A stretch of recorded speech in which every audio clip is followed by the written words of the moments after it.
what we do in school is just minuscule, uh, you know, um, uh, part of the larger scheme of things that happens in a child's life. And I think major things would take place at home. And I must thank the parent community for being with us, for standing by our side, by playing a pivotal, important, indispensable role in the bringing up of our children. And I think, can I hear a loud shout out for my parents, please?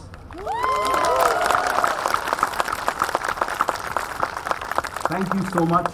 You have been always the most important stakeholders in the running of the school. I don't know, it's sometimes extremely difficult and challenging to make all the people happy all the time. So there might be certain pockets of discontent and certain grudges that you might be, holding against the school. That's absolutely fine. But let me assure you from this platform this morning that we are open and accessible to whatever you have to say, your suggestions. Quite obviously, a lot of things would be sorted out at the primary level itself. But in case you feel that there are certain things that need to be escalated to the level of the vice principal, and I say this on her behalf, on the school's behalf, her doors are open, her office is always open for you to walk in and just share your grievances, if any. I hope not too many, but in case there are, we are there to listen to what you have to say. Because as I mentioned at the beginning, it's a collective responsibility of all of us to bring our children. And if we fail here, nobody's going to ever pardon us. When I was sitting there, I do realize what an onerous responsibility it is to bring up these children. And how vulnerable it made me feel sitting there because of this onerous responsibility that is entrusted to all of us here. The staff, the teachers, the admin staff, the support staff, all of us. You play a pivotal role, but I think because you've sent your children here, I think that is one thing that speaks of the volume of trust that you have for the school. And I'm here as a new principal, I'm here to assure you that our doors are open, our ears of course open, and also our hearts are open for you to walk in anytime you feel like. Talk to your class teachers, talk to the coordinators, talk to the head primary, talk to the vice principal, and hopefully by then your issues and grievances, if any, would be resolved. In case you feel that you still need to escalate it to the principal's level, all I can say is that my doors and my heart would both be open for you to walk in anytime you feel like. So when I was being interviewed here, because Mayo College General Council, and I must thank the Mayo College General Council for running such a beautiful school. When I was being interviewed here, I was asked that, you always have this experience of dealing with the grown-up children. How would you manage the pre-primary level and the primary level? And I just told the board, and I think they were convinced. That's how I landed up here. And I just told my governing board that all it needs to run a good school is to have your heart at the right place. And I told my board and the interview board that my heart is at the right place. I don't need any qualifications. In different forum I've said it, and I'll repeat it again. Education would happen. It is inevitable. You can't stop it from happening. As you learn languages, you learn a language. You don't teach a language, but a child will learn a language. By the time he is grown up, he knows addition, multiplication, everything at all. All that children need to know. So all these things are inevitable. All these things would happen at their own pace. But what we need to very consciously cultivate in schools is a happy environment. And therefore I've been requesting my teachers, my support staff, my admin, and everybody else here who's in school to be happy around the children. We as grown-up adults, sometimes it so happens there are a lot of problems that are weighing heavy on our shoulders. There are a lot of things that bog us down. But I don't expect my teachers to walk into the class with that burden. All of us are burdened. All of us are tense. All of us are preoccupied with one thing or the other as adults. But as teachers, I think if you enter in a happy frame of mind in the class, the rest of the things would take care of themselves. Good learning, good assimilation, good experiences, can be forged only and only and only if we are happy school. And this is what I want to be, and this was so beautifully exemplified this morning when I saw so many happy teachers all around.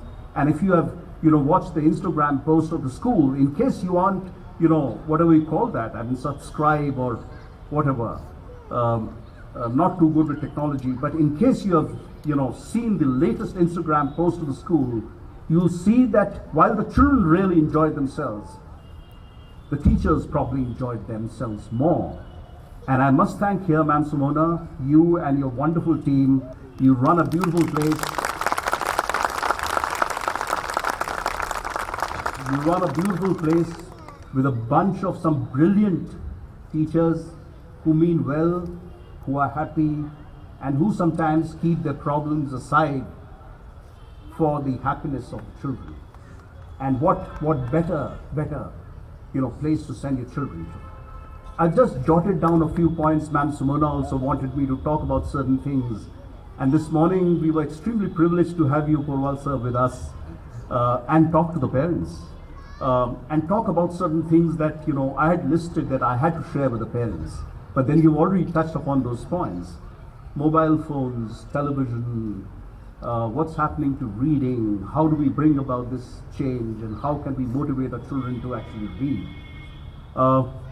I don't know, but I've just jotted down, and I'll be quick because I know after a brilliant performance this morning, this is the most boring part of the day, listening into the principal. So please bear with me for another 5 minutes flat, and I'll quickly conclude and just want to make sure that I share with all of you the things that Ma'am Sumona wants me to. I also want to talk about one quick thing. I don't know whether you've heard about, when I talk to you, I expose myself as a person. I tell you the person that I am.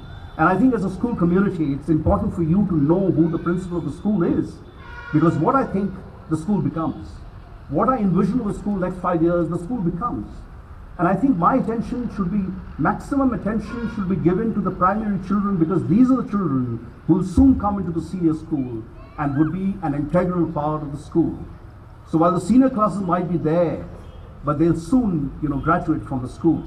I want to concentrate all my energy, all my attention to the primary section, and for all the right reasons. There's something that's called as the chaos theory. The chaos theory, or the butterfly theory, talks about the, interdependence, sensitive interdependence on the initial conditions in a system. I mean, those of you who know a little bit of dynamics or mechanics would be able to understand what I'm saying. But small changes, small, minuscule, diminutive, unimportant, seemingly unimportant changes are responsible for huge upheavals. So don't ever think for a moment that whatever you're doing for your children is small or unimportant or not significant. Because whatever you do for your child today might have a huge, enormous impact on the growth and the development and the so-called education of a child. And that is why I want to pay all my attention and all my energy to the primary school. If I can say that, I know it is not a political thing to say, politically right thing to say, but I think I'd say from this platform this morning that whatever Mayur School is today, a major role of it has to be of the primary school. Because the right things that we do at the primary, and then we carry it on forward, and because of the ripple effect, or the domino effect, it carries on for the next 5-6 years. Nowhere ever am I saying that we aren't putting in the efforts in the senior school. We are. But it all starts, what I'm saying is it all starts at the primary level.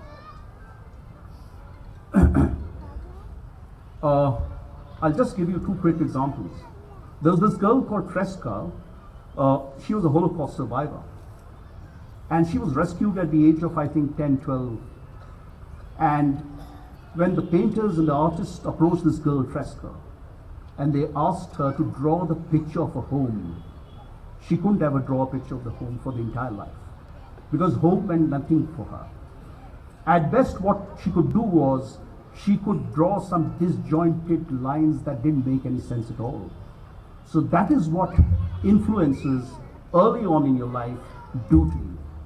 There was another feral child called Jeannie who was rescued at the age of 13. She had a sadistic lot of parents, and the parents used to tie her in the washroom. For 13 long years she was confined there. And when she was rescued at the age of 13, for her entire life, her vocabulary could not exceed more than 6,000 words. Normally for a child, the vocabulary, her age, the vocabulary is usually around 20,000 to 80,000 words. And she could never ever enhance her vocabulary beyond 6,000 words. And that is why, once again, I implore and request and entreat all of you that please, once this moment is lost, once we stop paying attention to our children when they are young, I think we've already lost the battle. You can't do much later on. So this is the time, this is the impressionable time in their lives where we have to make all possible effort. And I think to a great extent we are. But I must compliment the parents, because the major parenting and the major education and the major, instilling of those values and ethos and culture would happen at home. Sir just mentioned having a meal with your children, how important it is. As grown-ups, when we have got businesses all around, when offices beckon and duties call, what happens? Sometimes we ignore. It happens with me also. It happens with all of us. But if we could make a kind of a conscious decision to at least have one meal of the day with the children, where we allow them to talk, where we allow them to share as to what they feel, where we allow them to share with us the experience at school, I think, we'll be doing a brilliant job. Not that we aren't, but we can always do better. A lot of things to say. Once again, I don't know whether you're familiar with neuroplasticity of your neural circuits, of the brain, and those of you who are educators would know about it. So practices early on, there's something that's called as proprioception. And what happened this morning, ma'am, today was the most brilliant example of proprioception. And this is like, having a live class and the most effective class. And what led on to what you experienced this morning is a brilliant example of proprioception. So proprioception is Pinocchio's nose, or a phantom limb, or an amputee's itch. So if your legs have been amputated, you still feel the itch sometimes. Why? Because your proprioceptive memory tells you that once upon a time you used to have a limb which has been now, either surgically severed by the doctors for whatever reasons. But in your mind, that limb is still there. It's called as the phantom limb syndrome. Or you might have heard about Pinocchio's nose, So the nose wasn't there, but for Pinocchio, the nose was there. Or if I ask you to close your eyes and touch your nose, you'd still be able to do it. Close your eyes and touch your nose. I can see some of you doing it. So you can do it. Why? Because you already have the neural circuits in your mind. And as an educator, this is what we set out to do. Make these neural circuits in your child's mind, in your child's brain, so that when he grows up, it is a matter that excellence is not a mere act for him or her. Excellence is a habit for him or her. And that is what we strive to do here. All we strive to do is add muscle to memory. And what you saw this morning, this brilliant display today, was nothing but just to add an additional muscle or a sinew to memory. They'll remember this. What happens inside the class, they won't remember. But what happened today on the stage here, they'll remember for eternity. And that is what stays with you, what is permanent and perennial. What is permanent is what education is. So what happens in the class and you come out of it and you forget about it is not education. Education is what happened today on the stage. And I'm sure, I can see a lot of heads nodding. I'm sure you all agree and endorse what I'm saying. Have I crossed 5 minutes? Another 2 minutes, please. A lot of people I want to talk to you about. I know it is getting a little restless and you've had such a brilliant morning and you don't want the principal to spoil it all. A lot of things, maybe on some other occasion when we get a chance, I'll talk about. There's something that's called as Alexander Frederick technique. He was a Tasmanian, stage actor, Shakespearean actor. and how he changed education or the landscape of education in Australia is something that I'd like to talk to you, but on some other occasion. I think I don't want to spoil it all by just talking and steal away the thunder from these brilliant children and another set of brilliant teachers. Augusta Ball, maybe you can do a little bit of research and search for yourselves. One is Frederick Alexander Technique. The other is a gentleman called Auguste Boal. If you haven't heard of him, he talked about spect actor. Once again this morning, every time I was rejoicing in the fact that the children are doing so well, I was reminded of this guy called Auguste Boal, who talks of spect actor, in which the spectators also become part of acting and they become one and unified as a whole. So maybe this is one person that you'd like to look up on the internet. Dorothy Heathcote also, she talks a lot about early education. One thing that I really, really want to tell you all, and this is something I have to tell, is we have archaeological evidence. We have anthropological evidence to say that storytelling is extremely, it's something that's there in our genes. And storytelling as a very, very powerful and a potent pedagogical tool must be employed there. This morning, the children were telling you and me and everybody else here a story. And story is something that's, so they used to hunt our ancient, Neanderthals or the hominid ancestors used to hunt the mammoth, and they used to, collaborate together and critically think and bring down the mammoth. And in the evening, I think the most important part was not killing down the mammoth or bringing the mammoth down. I think it was more about that bonhomie near the bonfire in the evening, when they shared the story of how they got together, how they got, critically thinking about how to bring a huge mammoth of an animal, mammoth down, and then rejoicing and telling the story in the evening. I think the most important part of this entire experience was the storytelling thing. And you never even know, they might just have killed the mammoth just for the storytelling. So they have a story to tell and a story to share. And I want my children to grow up with wonderful stories that you as parents, that their grandparents, the teachers, and the principal and the vice principal and the head primary and all of us together have to tell them. Stories, they're wired to listen to stories, and stories is something that is always permanently kind of etched in their minds. So stories, of course, we must really, tell them stories. Grandparents, once upon a time, our grandparents or great-grandparents used to tell stories, not anymore.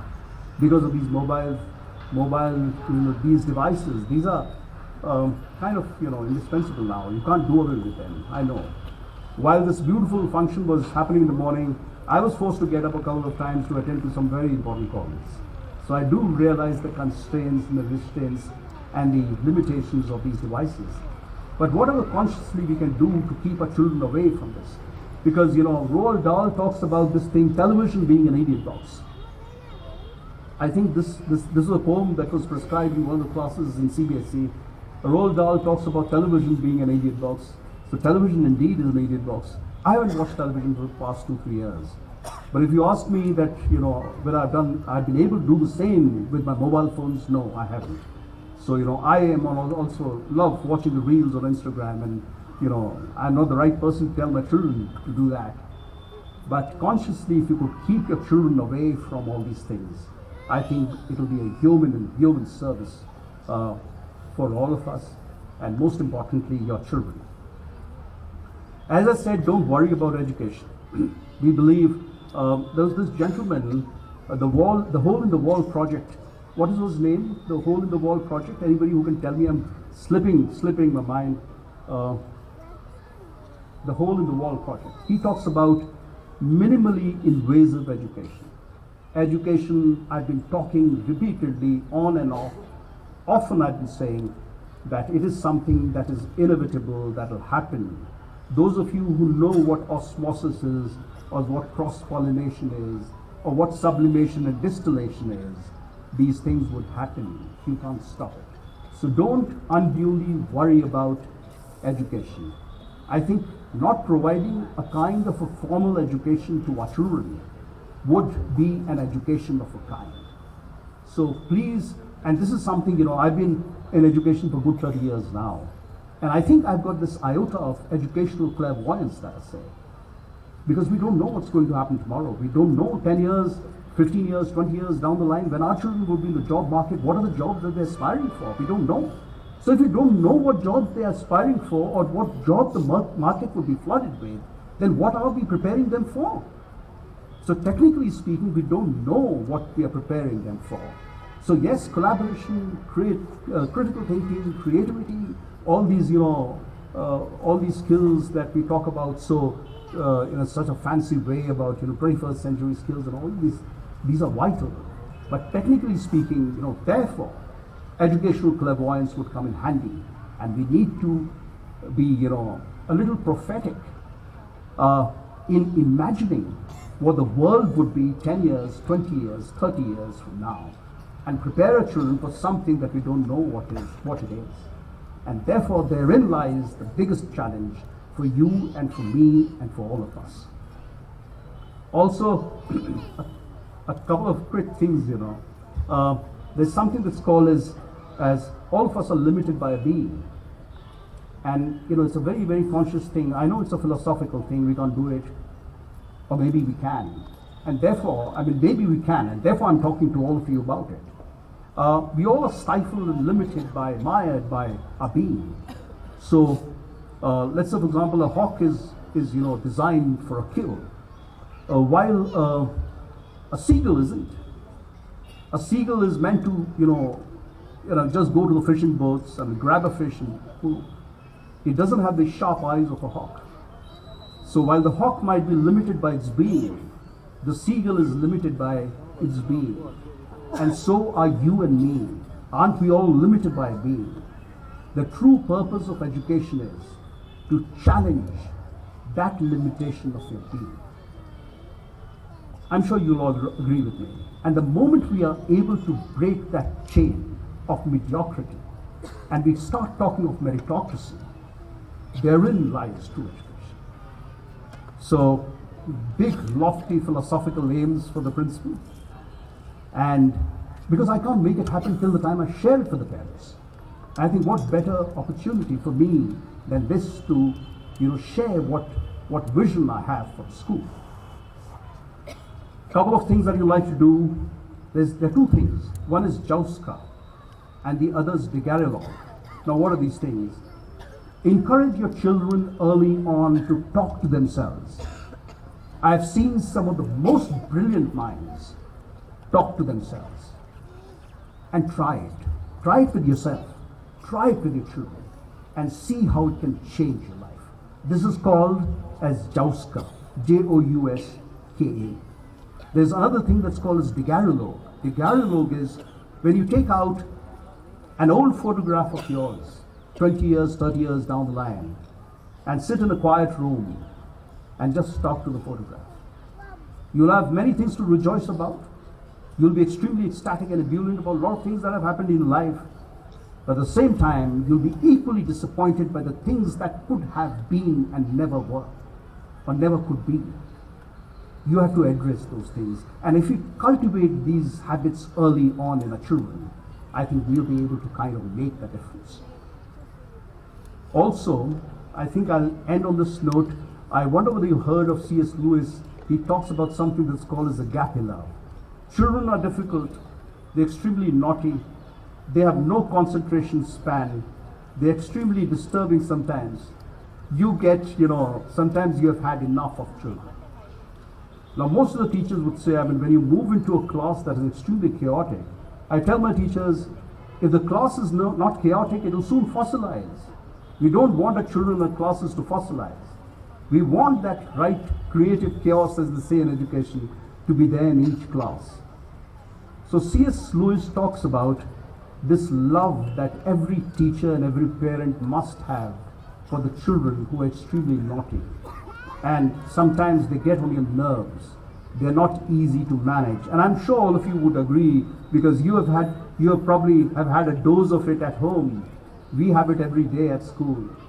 And ma'am, I'm empathizing for you and your team here. So C.S. Lewis talks about this love that's called as agape love.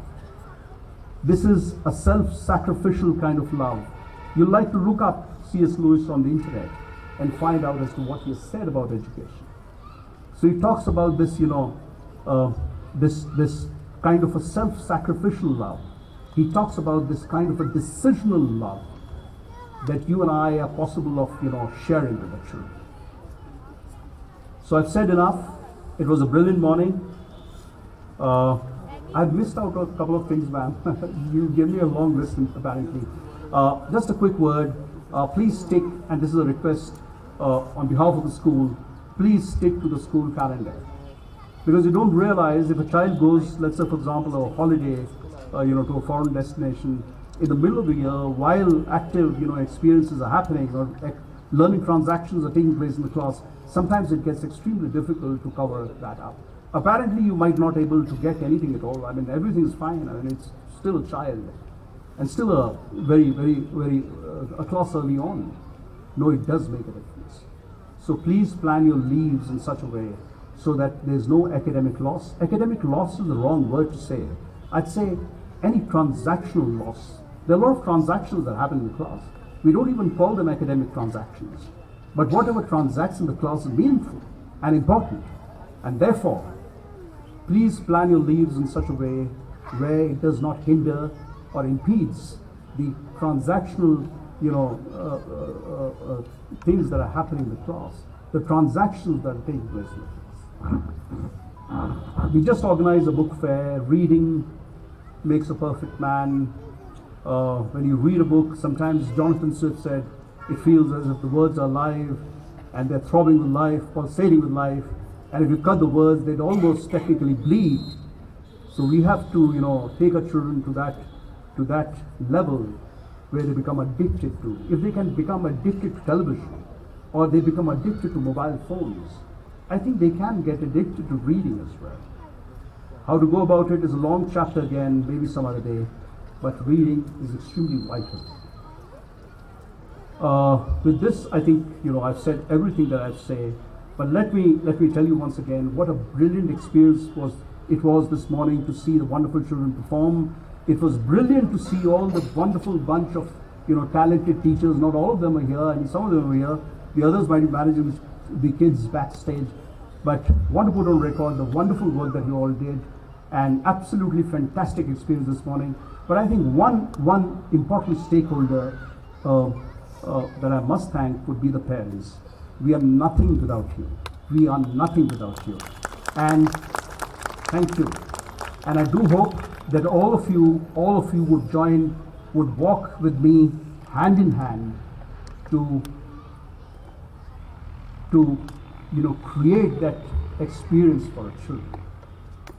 This is not just empty words.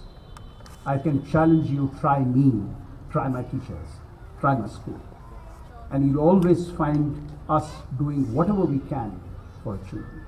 So thank you, parents, and thank you for being there. And thank you, sir, Mr. Porwal and Mr. Porwal, for sparing your valuable time. I know, this is a vital time, especially with the Adani shares plummeting. Especially with the Adani shares plummeting, this is a very vital time for all the people who are into finance, and you are, and you are brilliant at that. So I know, for giving us your valuable time means the world to us, sir. So thank you all. Thank you.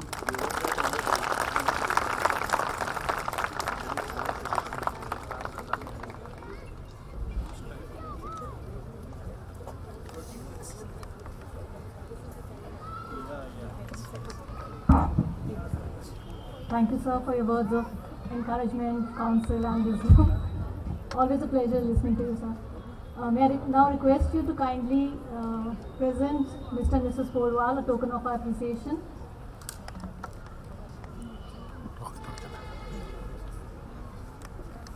Sir आइए यहाँ sir आगे आइए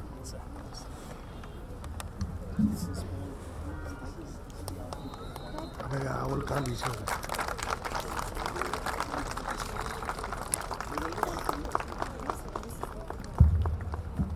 May I request the parents to kindly wait as there's a slight change in the dispersal.